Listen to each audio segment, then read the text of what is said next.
Yes, if you have it more than 1000 hit per minute or per seconds, then you need to get the license from the Google, and then you can do it for the OpenStreetMap and Leaflet maps. You have no restriction for that one, but you need to be doing more things for you developments. That means you need to be pay the money for the you developments. Yeah, this is because this is the open source product. You just integrate it and you need to do yourself, but it's enough what you need to do the enterprise level application. That's I did the last 12 years for the professional career for to use the open street maps. It's really good. It's fit for all with all the technologies, all the way we are thinking. So we define the OSM maps, and then we define our proxy, our vector sources, and we define our the style vector default vector styles, and some CSS the inside inline CSS or styling for this one. And we define the selector, we define the modifier, and this is the map control constant, the map standard map loading from the OpenStreetMaps. And there's a mouse over control functionalities.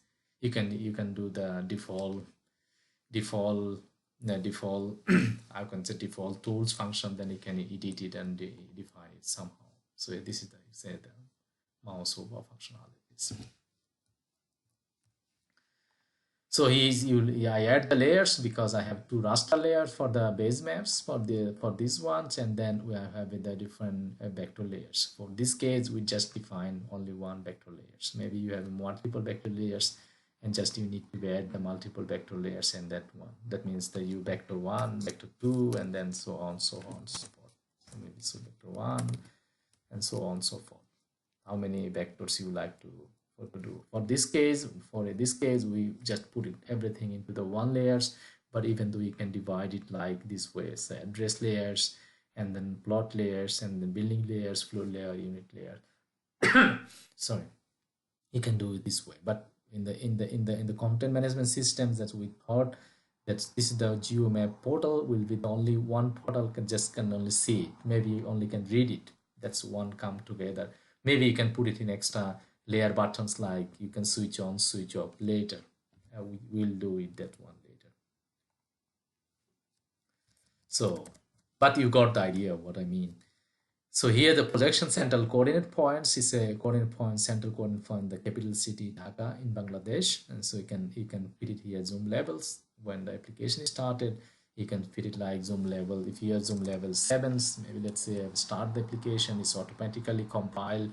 But this is the why, that's why I said it's automatically configure. Then when you change something into the your components is automatically refresh, even though if you change something into the view or any part of the your components is automatically refresh the view. So you see the very beginning, so you need to refresh. So you see the zoom level. If you have the zoom level 7s, and it's automatically a little bit smaller. So let's say zoom level 3, and what happening.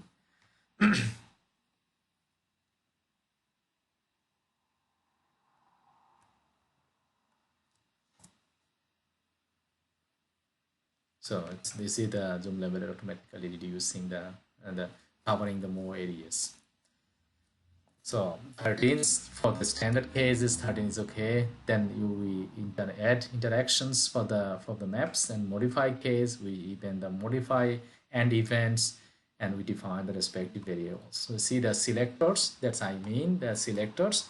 Now a selector from your view page, you see the selectors. I will come up here later. I will show you where the selector is located. Selector, I think so it is into the directly into the maps, and then this is the maps, modify maps, address maps, this component, modify building maps, draw features. This is the draw features maps. So you see the directly, I think so directly into the into the maps view. So this is the selectors. So this is a little bit complicated, but I will explain you. Just you need to be carefully understand. So here is the selector types. That's what we expect in here. The selector type from the address registration. This is the selector types, and this is the one of the components. That means this is the one components. This is the one components and call the second components. A little bit complex, but I will show you what's can. So this is the two component combinations, component to component communications. So this components calling the other components. So that means address components is calling the components from the draw, modify, vector, features, forms components. So here you see the map implementations. That's why the component to component communications. So let's go back to our controller. We didn't finish it yet. So this is the draw end. If his draw end is done, and then you have a snapping. So it has some coordinate position in the vector. Let's see it is the let's see how is that we can log it. Let's see, we select the polygons, and then we can go to these polygons, and maybe we can go the developments and see how it's effect. Yes, see that. Yes, brilliant. So you see our coordinates, but it's the meter scale coordinates. We need to transform it this one. So if you go to the other polygons like this and like this, sorry. So you see the polygon is properly drawn. So you can go. I'm not really friend of these use cases. The user. Okay. Let's see. Let's see. It still works, the button. So it's see the coordinates properly tracked. Just we need to transform it these coordinates and fill it here. Just copy it this, or maybe it's special variables to property binding or event binding and put it there. So even though you can go these properties, the circles, and if you need a circle some reason, you can do circles also. You can do line string. If you need a road to draw, you can do this one. If you need points, you can do these points. It's okay. It works automatically. So you see that it works. So here is the draw. The draw is done. When it's draw done, then snap it. And snap it means how the tolerance distance between the you selected coordinates points. So this is the controller definition. That means this is the part of the applications. There's all our drop down list, and we define our controller, our models, our reactive forms, the input forms.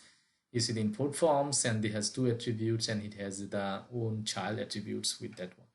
So, and then there's a default selectors. It's not still implement. This is the constructor to define this HTTP communication, because when I need the service call to the REST service call to fill the data or to do the CUR operation, then I need to be I started, but it's not yet implemented. And this is selectors, and then maps, and so on and so forth. And I did load the initializer and call the structure of the services that I need to. This is the hard-coded values, but end of the day, we'll replace these values, this call with the REST service call with the Spring Boot applications.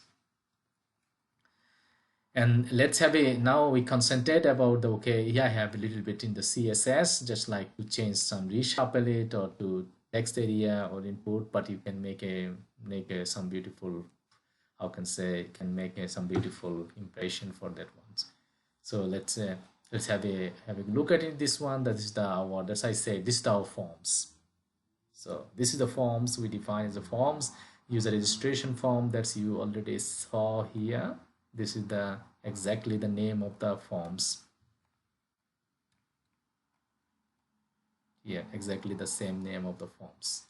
So this is the two-way data binding. So if you change something in the view, and model will automatically change, synchronize it, and if you change the model level, then the view will automatically. That's why I explained two-way data binding in the last screencast, the presentation level. Just follow that one. So